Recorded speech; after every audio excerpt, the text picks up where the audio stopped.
Assalamualaikum warahmatullahi wabarakatuh. Perkenalkan, nama saya Wafik Siti Rupajeria, NIM D1A019059.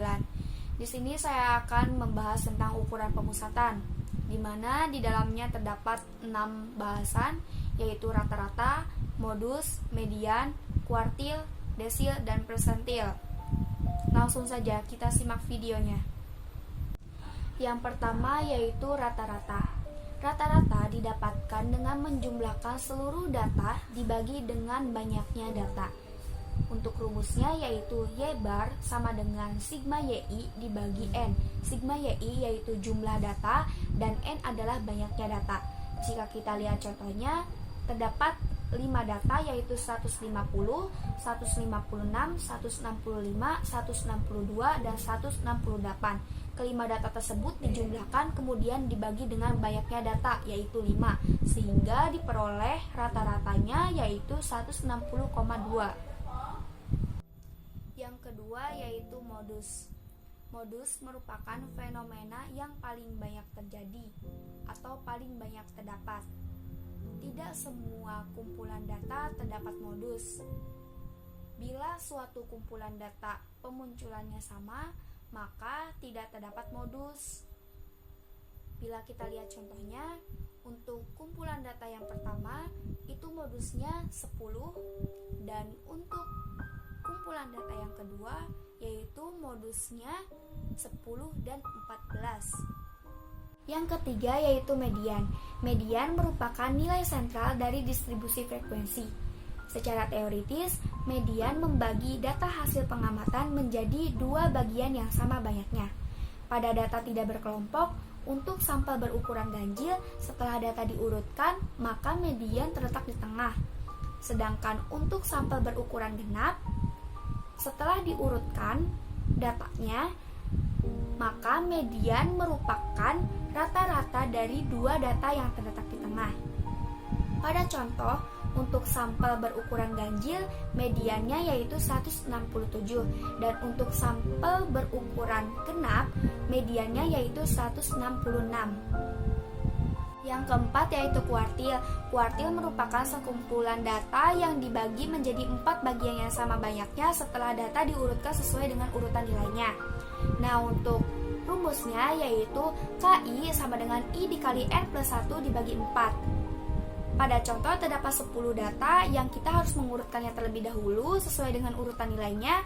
Kemudian setelah itu kita mencari letak posisi kuartilnya. Bisa kita akan mencari kuartil 1. Maka menggunakan rumus tadi yaitu 1 dikali 10 plus 1 dibagi 4 yaitu 2,75.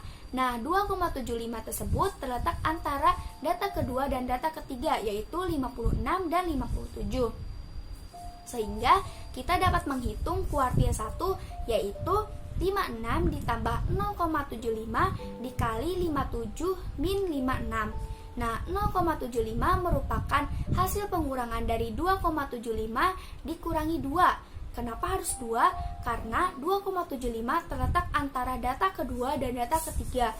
Sedangkan untuk 57 dikurangi 56 merupakan selisih dari data kedua dan data ketiga, sehingga diperoleh K1-nya yaitu 56,75. Yang kelima yaitu desil. Desil merupakan sekelompok data yang sudah urut yang dibagi menjadi 10 bagian yang sama banyaknya. Untuk rumusnya yaitu DI sama dengan I kali N plus 1 dibagi 10.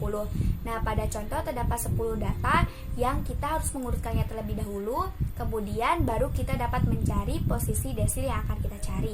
Misal, di sini kita akan mencari desil 4, maka 4 kali 10 plus 1 dibagi 10 sama dengan 4,4. Nah, 4,4 ini terletak antara data 4 dan 5 yaitu 60 dan 64. Sehingga desil 4 sama dengan 60 ditambah 0,4 kali 64 dikurangi 60 sama dengan 61,6.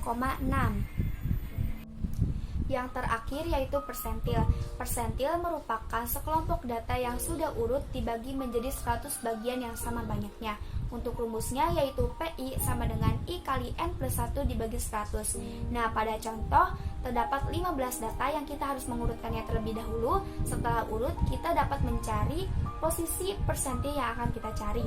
Misal di sini kita akan mencari persentil ke 65. Nah, posisinya yaitu 65 dikali 15 plus 1 dibagi 100, yaitu 10,4.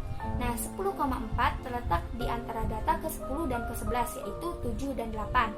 Sehingga kita dapat mencari persentilnya yaitu 7 ditambah 0,4 dikali 8 min 7 sama dengan 7,4.